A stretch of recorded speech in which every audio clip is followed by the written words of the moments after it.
ہیں؟ بولو نہیں. حضرت عمر سے دو روایتیں، ایک 8 والی اور ایک 20 والی، کہ حضرت عمر نے کتنی دیکھو نبی صلی اللہ علیہ وسلم نے تراویح کی کتنی رکعتیں پڑھی ہیں، کوئی بے غبار حدیث میں ہمیں اس کا تذکرہ نہیں ملتا. بس اتنا ہے کہ 3 دن پڑھی ہے، بس کتنی پڑھی ہے ہمیں نہیں پتا. یہ ہمیں حضرت عمر کے عمل سے پتا چلتا ہے، کیونکہ حضرت عمر بدعتی بولو نہیں ہو سکتے، کیونکہ انہوں نے جب جماعت سے 20 رکعتیں پڑھائی ہیں حضرت عمر نے، تو اس کا مطلب نبی نے ان 3 دن میں کتنی پڑھی تھی. اور ایک ضعیف روایت میں اس کا تذکرہ بھی ہے کہ نبی نے 20 رکعتیں پڑھی ہیں. تو ضعیف روایت کی تائید جب خلفائے راشدین کے عمل سے ہو گئی تو وہ ضعیف بھی عملاً کیا بن گئی؟ صحیح بن گئی ہے وہ. تو حضرت عمر سے 2 ہیں، 8 بھی اور 20 بھی. 8 والی پر امت نے کسی امت نے عمل ہی نہیں کیا، کیونکہ وہ بالاتفاق مضطرب ہونے کی وجہ سے ضعیف ہے، سند کی وجہ سے نہیں بلکہ مضطرب. کیونکہ جو راوی حضرت عمر سے 8 بیان کر رہا ہے وہی کتنی بھی بیان کر رہا ہے؟ 20 بیان کر رہا ہے. اور جب ہم صحابہ کے دور میں دیکھتے ہیں تو ہمیں سب جگہ 20 نظر آ رہی ہیں، 8 کہیں بھی نظر نہیں آ رہی. تو یہ کیسے ممکن ہے کہ حضرت عمر نے 8 شروع کی ہوں اور کوفہ، بصرہ، دمشق، شام، مصر سب جگہ 20 ہو رہی ہوں؟ اس سے پتہ چلتا ہے کہ حضرت عمر سے جو 20 والی روایت ہے وہ صحیح ہے، 8 والی صحیح نہیں ہے. اور اس کی سب سے بڑی دلیل یہ ہے کہ موطا امام مالک میں ہے 8 رکعتوں والی، جو امام مالک نے نقل کی ہے، لیکن امام مالک خود 8 کا فتویٰ نہیں، وہ خود 20 سے زیادہ کے قائل ہیں، وہ تو 20 کے بھی نہیں 36 کے قائل ہیں. تو یہ کیسے ممکن ہے کہ کتاب کا مؤلف 8 والی ذکر کر رہا ہو مگر خود اس روایت کو وہ اس پر عمل نہ کر رہا ہو؟ ان باتوں کا کسی اہل حدیث عالم کے پاس جواب نہیں ہے. ترمذی میں ایک روایت پیش کی جاتی ہے امام احمد بن حنبل سے، یہ روایت ہے کہ اس میں کوئی مخصوص عدد ثابت نہیں ہے، جتنی چاہے پڑھ لو. لیکن امام احمد کی جو اپنی اصل کتابیں ہیں فقہ کی، اس میں امام احمد کے شاگرد جو امام احمد سے ذکر کرتے ہیں وہ ذکر کرتے ہیں امام احمد بن حنبل کے نزدیک بھی 20 رکعتیں مختار ہیں. سمجھ نہیں آ رہی میرا خیال ہے بات. تبھی فقہ حنبلی میں تراویح کی رکعتیں کتنی ہیں؟ 20. اور امام ابو حنیفہ کے نزدیک بھی. لوگ پتہ ہے مجھ سے کیا کہتے ہیں؟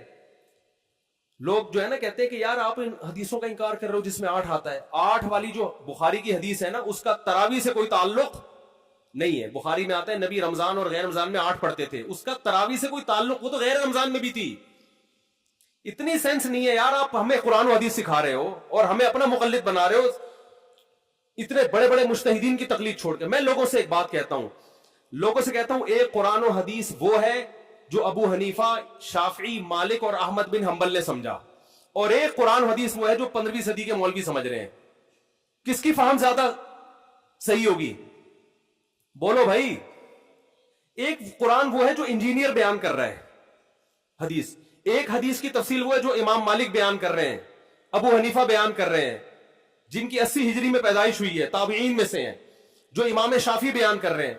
تم امام شافعی کو چھوڑ رہے ہو، تم امام ابو حنیفہ کو چھوڑ رہے ہو، تم امام مالک کو چھوڑ رہے ہو، تم احمد بن حنبل جیسے محدث اور فقیہ جو امام بخاری کے استاذوں میں ہیں ان کو چھوڑ کر فالو کس کو کر رہے ہو؟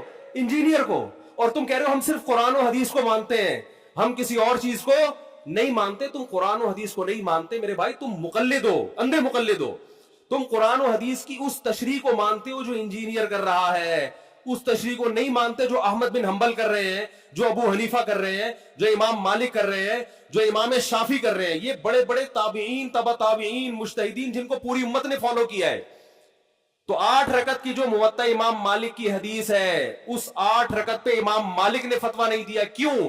اس لیے کہ وہ حدیث مضطرب ہے، اس میں راوی ایک بیان پہ ٹکتا نہیں ہے، کہیں 20 بیان کرتا ہے، کہیں 8. جب راوی کے بیان میں تضاد ہو تو حدیث مضطرب ہونے کی وجہ سے رد ہو جاتی ہے. اور میں آخری بات کر کے بیان کو ختم کرتا ہوں، یہ جو تراویح کا لفظ ہے یہ 8 رکعتوں پہ فٹ ہی نہیں بیٹھتا ہے. اس کا بھی میں جواب سوال کر رہا ہوں لیکن کوئی جواب نہیں دے رہا.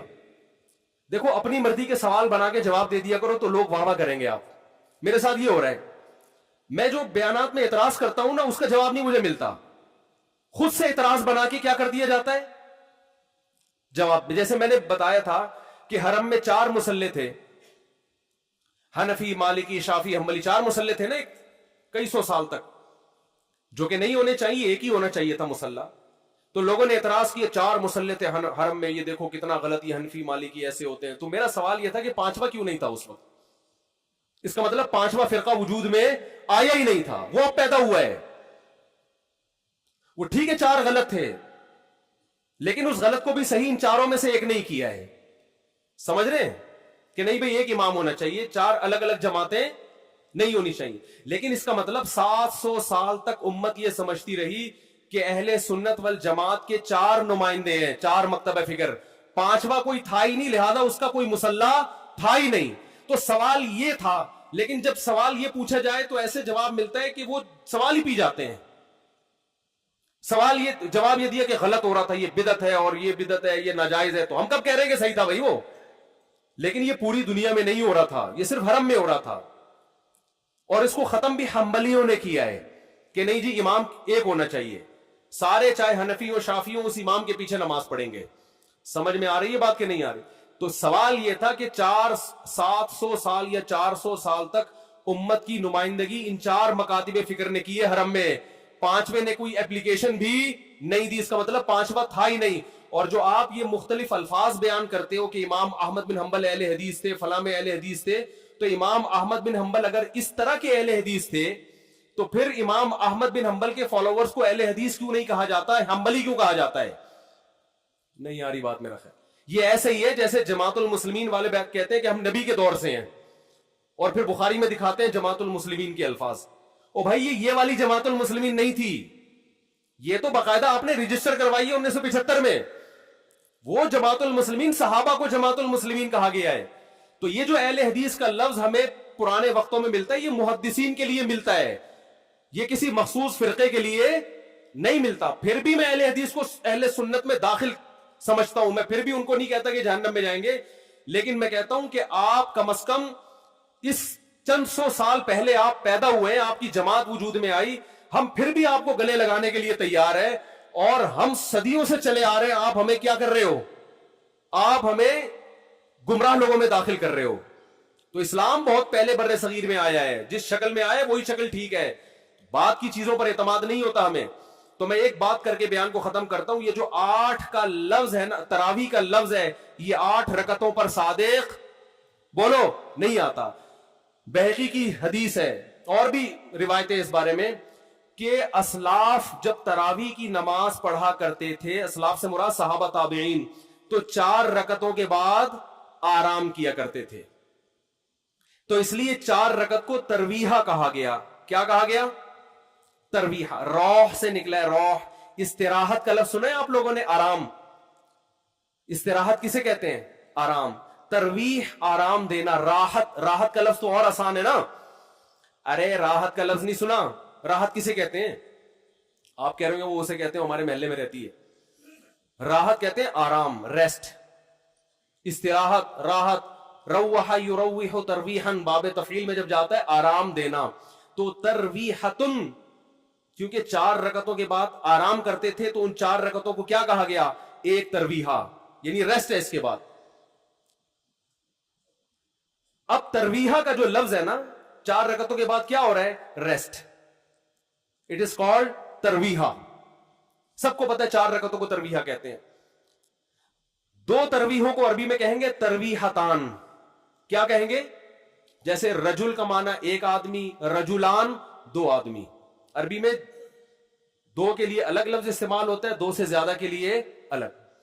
तो अगर ये 8 रकतें होती तो इनको मुहद्दिसीन तरावीह ना कहते, बल्कि तरवीहतान कहते या तरवीहतैन कहते। क्या कहते?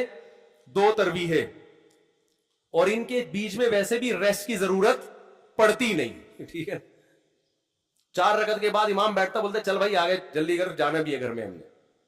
तो तरवीहतैन कहते, इनको मुहद्दिसीन तरावीह नहीं कहते। और तरावीह का लफ्ज है जमा। अरबी में जमा कम से कम अफराद कितने होते हैं? उसके 3। तो कम से कम 12 रकतें होनी चाहिए। लेकिन तरावीह भी जमा कसरत है, जमा किल्लत, कसरत जमा अक्सा कहते हैं, जो बहुत ज्यादा जमा हो। तो पता चला 4 रकतें काफी ज्यादा हैं तो उनको तरावीह कहा जाएगा। 4 रकतें थोड़ी सी भी हो तो उनको तरावीह। 4 रकतें अगर 3 दफा आएंगी तो उसको भी अला वजहिल कमाल हम पूरे तौर पर तरावी का लफ्ज उस पर सादिक नहीं आएगा। बात आ रही है समझ में कि नहीं आ रही है? समझ में सब आ रही है, लेकिन घुन्ने बन जाते हैं, घुमाते हैं। अब देखें ना यूट्यूब पे इसका जो बयान आएगा ना उसमें घुमाया हुआ होगा, उसमें घुमाया, ये अपनी तरफ से निकाला हुआ है। अपनी तरफ से नहीं भाई, बैकी की हदीस है, मुसन्नफ इब्न अबी शैबा की रिवायतें हैं, आप देख लो उसमें। लोग कहते हैं हवाला क्यों नहीं दिया मुफ्ती साहब ने? आप इंकार करो, मैं हवाला दूंगा इंशाअल्लाह। आप इंकार करो कि ऐसा नहीं है, हम टाइम बचा रहे हैं अपना। वो मुझे कह रहे थे ना उस बहस में कि मुफ्ती साहब आप दलील दो, जो दावा करे दलील उसके जिम्मे है। मैंने कहा दलील उसके जिम्मे उस वक्त है जब सामने वाले दावे का इंकार करें। मैंने सत्तार भाई को मैंने कहा कि सत्तार भाई तुमने 1 लाख रुपए लिए हैं। सत्तार भाई कह रहे हैं नहीं, हाँ लिए हैं, तो मुझे क्या जरूरत है मैं गवाह पेश करूं कि दलील दूं? वो मान रहा है, तो ये सब मानते हैं। ये तो बस उलमा जिसने भी हदीस की किताबें पढ़ी उनको पता है कि तरवीह का लफ्ज इसलिए लिखा हुआ है इसमें। तो असलाफ से मस्जिद नबवी में, हरम में एक रमजान भी ऐसा नहीं गुजरा जब से हजरत उमर ने 20 रकतें शुरू कराई हैं कि 20 रकत से एक रकत भी कम हुई। ज्यादा तो हुई है, कम बोलो नहीं हुई है एक। उम्मत इतनी बड़ी गुमराही पर 1400 साल से जमा हो गई। तो मेरे भाई जो आपसे कुरान और सुन्नत के नाम पे बात करे ना, उसे बोले भाई ठीक है मैं कुरान और सुन्नत ही को मानता हूं, मगर कुरान और सुन्नत की वो तशरीह जो इन मुज्तहिदीन ने की है उसको मानूंगा। जो 15वीं सदी के मौलवी कर रहे हैं तशरीह, मैं उसको बोलो नहीं, चाहे वो सऊदी हो। लोग कहते हैं सऊदी अरब में 8 रकतें हर जगह हो रही हैं। सऊदी अरब में आज हो रही हैं, 100 साल पहले के सऊदी अरब में 8 रकतें कहीं भी नहीं होती थी। तो ये कोई सऊदियों का कलमा थोड़ी हमने पढ़ा है कि जो सऊदी अरब में तो बहुत से लोगों की दाढ़ियां नहीं होती, तो क्या मतलब दाढ़ी का इंकार कर दोगे आप? तो हमने फॉलो करना है इमाम मालिक को, इमाम अहमद बिन हम्बल को, इमाम शाफी को। ये बड़े बड़े मुहद्दिसीन थे, मुज्तहिदीन थे। खुलफाए राशिदीन को, खुलफाए राशिदीन के दौर में कोई एक रिवायत दिखा दो 8 रकतों वाली, कोई एक रिवायत। हाँ, जो हजरत उमर से मुअत्ता में मनकूल है उसका जवाब मैंने दे दिया। उसके अलावा कहीं दिखा दो कि बसरा में, कूफा में, दिमिश्क में, सहाबा ताबईन के दौर में रमजान में 8 रकतों से जमात से नमाज किसी ने पढ़ी हो, तो नहीं है कुछ भी इसमें। तो इसलिए जो तरीका सदियों से तवातुर के साथ चला आ रहा है वो कितनी रकतों का है? 20 रकतों का। तो उसी को फॉलो करना चाहिए। तो दूसरा काम आपने खानदानी क्या करना है? तरावी पाबंदी से पढ़नी। समझ में आ रही है बात? तो ये 2 काम फिलहाल करें, कुछ पैकेज अगले जुमे में इंशाल्लाह बयान करेंगे। तो इसी से इंशाल्लाह अल्लाह की मोहब्बत की चिंता